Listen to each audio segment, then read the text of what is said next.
दिव्यांशु जी बिहार से। श्री हरिवंश महाराज।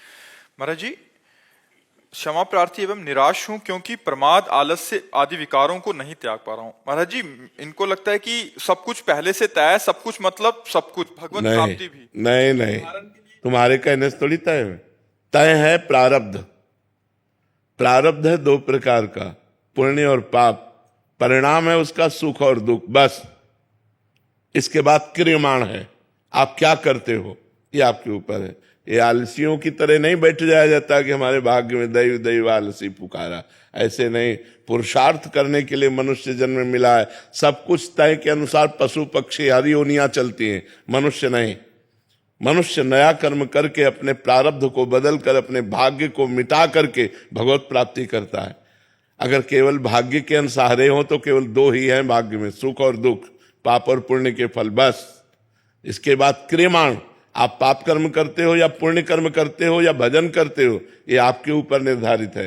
ये आलसी प्रमादी स्वभाव में ये जो होगा सो हो जाएगा, ऐसे प्रमादी जीवों का कल्याण नहीं होता। ऐसे नहीं, खूब पुरुषार्थ किया जाता है।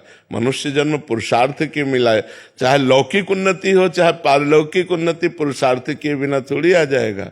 पुरुषार्थ करना चाहिए। महाराज जी, आलस्य के वक्त मतलब बुद्धि ऐसी कोई ज्ञान की बात ढूंढती है जिससे शरीर का राग थोड़ा कम हो जाए। नाम जप करो, कुछ ढूंढने की जरूरत नहीं, सब उत्पन्न हो जाएंगे।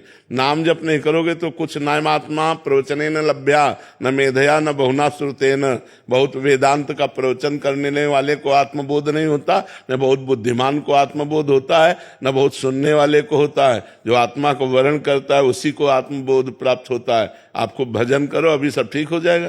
महाराज जी, जैसे गीता जी में लिखते हैं कि अहंकार विमूढ़ आत्मा करता हमिति मन्यते, और दूसरा उसी के बाद है गुणान गुणेशु कुछ, तो उसको गुणानुगुण वर्तेन, ये सिद्ध पुरुष की स्थिति है, ऐसे ना जोड़ो। गुणानुगुण वर्तेन मनुष्या पार्थ सर्वसा, ये सिद्ध पुरुष की स्थिति। वो देख रहा है गुणों में गुण बरत रहे हो, अपने को अलग देख रहा है। और जो है अहंकार विमूढ़ आत्मा, वो अपने को शरीर मानकर कर्म कर रहा है। लेकिन नाम जप करने के लिए थोड़ी मना किया गया है। भगवान ने आदेश किया गीता में, अनन्य चेता सततम यो माम स्मरति नित्सा तस्याहम सुलभा पार्थ नित्य युक्त योगिना। अब भजन न करोगे और बुद्धि भजन काटने के लिए तैयार है कि अहंकार विमूढ़ आत्मा करता हमिति मन्यते। यही तो मनुष्य की दुर्दशा है कि वो गुरुजनों के वाक्यों को, शास्त्र के वाक्यों को पकड़ता नहीं। हम कह रहे कुछ मत करो, शरीर से जो चेष्टाएं, घर परिवार की, व्यापार, नौकरी, किसानी, वो करो और राधा राधा जपो, देखो सब ठीक हो जाता है कि नहीं हो जाता। कृष्ण कृष्ण जपो, राम राम जप करो, देखो अभी आनंद आ जाएगा। बिना भगवान का नाम जप किए प्रमादी स्थिति में पड़े रहने से थोड़ी होता है। नाम जप करना पड़ता है, उसमें डटना पड़ता है। जब हम वर्ष 2 वर्ष अभ्यास करते हैं तो धीरे धीरे हमारी रुचि बढ़ने लगती है नाम में। सातु दीर्घ काल निरंतर सत्कार सेवितो दृढ़ भूमि। दीर्घ काल तक निरंतर अभ्यास किया जाए तो नाम हमारे हृदय में दृढ़ता पूर्वक चलने लगता है। महाराज जी, जैसे एक उदाहरण आता है कि मैंने आपका सत्संग सुना और श्री नवल नगरी बाबा ने सुना, उनमें इतना ज्यादा परिवर्तन हुआ, मुझमें थोड़ा कम हुआ। और घोर तमोगुणी कोई पुरुष सुने तो उसमें बहुत कम परिवर्तन हुआ। तो मुझे ऐसा लगता है कि जिसमें जितना सतोगुण है उसी हिसाब से उसका परिवर्तन होगा। तो फिर लगता है हम सतोगुण बढ़ाएं, हम सात्विक भोजन पावें, सात्विक शास्त्रों का स्वाध्याय करें, सात्विक क्रियाएं करें, सात्विक लोगों से मिलें तो हमारा सतोगुण बढ़ जाएगा। हम राजसिक लोगों से मिलेंगे तो राजसिक, तमोगुणी में से तमोगुणी। अब इनका संग किससे रहा? जब ये ड्यूटी करके आते तो 2-3 दिन हमारे संग घूमते, और अब फिर ये हुआ कि जब छुट्टी हुई तो 10-10 दिन हमारे संग, और फिर परिणाम ये हुआ कि नौकरी छूट गई, हमारे संग ही रह गए। तो जैसा करो संग वैसा चढ़ता है रंग। अब 2 मिनट आप सत्संग सुनो, इसके बाद जाके संसारिक रंग चढ़ा लो। तो अपने को चाहिए कि अगर हम सत्मार्ग में चलना चाहते हैं तो हमको वैसा संग का रंग चढ़ाना होगा। हम एक बात केवल पकड़ा रहे तुम्हें, राधा राधा राधा, सब बात भूल जाओ, सब चतुरता भूल जाओ, राधा राधा राधा। फिर देखो तुम्हारे कदम परमार्थ में कैसे दौड़ते हैं। नाम जपना शुरू, नाम जपने में मन को लगाओ। वारी मथे घत होए बरु सिकताते बरु तेल, बिनु हरि भजन न भवतरी या सिद्धांत पेल।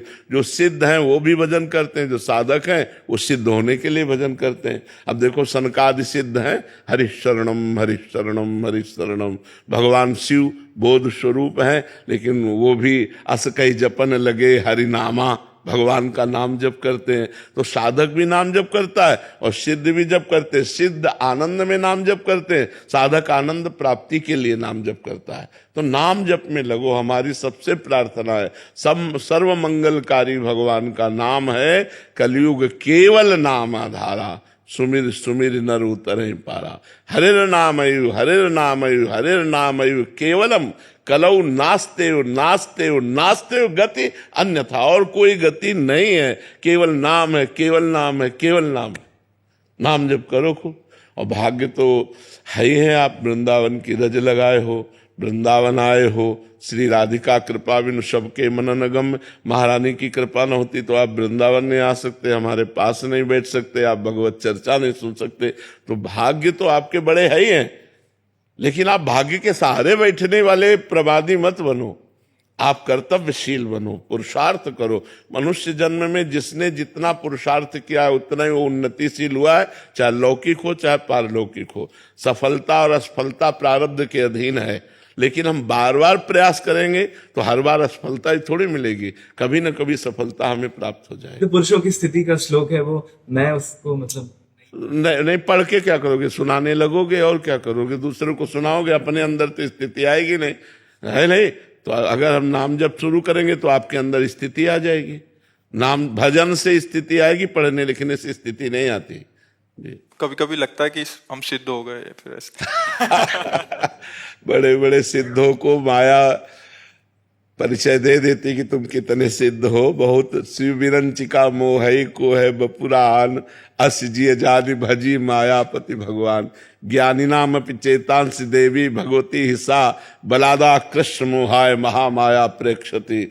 इसलिए सिद्ध ना बने, साधक बने तो ज्यादा अच्छा रहेगा। और जीवन भर हमने सिद्धों को देखा, वो साधक ही बने रहे हैं। जो वास्तविक सिद्ध रहे हैं वो कभी ऐसा अनुभव नहीं करा है कि हम सिद्ध हैं, वो दिन भर अपनी दिनचर्या में ही लगे रहे, भजन में ही लगे रहे। गुरुदेव भगवान, परिवार में जैसे कोई एक नाम जप करता है, पूजा पाठ करता है, तो उसका फल पूरे परिवार को मिल सकता है? अगर भोजन आप पाओगे तो सबका पेट भर जाएगा क्या? हाँ, भगवत प्राप्ति हो जाएगी तो 21 पीढ़ियां तर जाएंगी। यदि भगवत साक्षात्कार हो गया तो फिर 21 पीढ़ियां तर जाएंगी। हमारी सरकारी व्यवस्था है, ये भागवतिक व्यवस्था है कि यदि आप ब्रह्म प्राप्त हो गए तो आपकी 21 पीढ़ियां तर जाएंगी। जो 14 आगे की 7 पीछे की, तो 21 पीढ़ियां तर जाएंगी। लेकिन ऐसा नहीं कि हम भजन करें, हमारे पूरे परिवार का भजन नहीं, पूरे परिवार को भजन करना चाहिए। अपने ज्ञान से अपना उद्धार होता है, वो ज्ञान अगर आप मान लो तो आपका उद्धार हो जाएगा। तो अपने भजन से अपने हृदय को शीतलता प्राप्त होगी, लेकिन आपके हृदय को शीतलता प्रदान करने के लिए आपको भजन करना पड़ेगा। अगर भजन नहीं करोगे तो शीतलता प्राप्त नहीं होगी। भजन स्वयं कर आप जीव को अपना उद्धार करना चाहिए।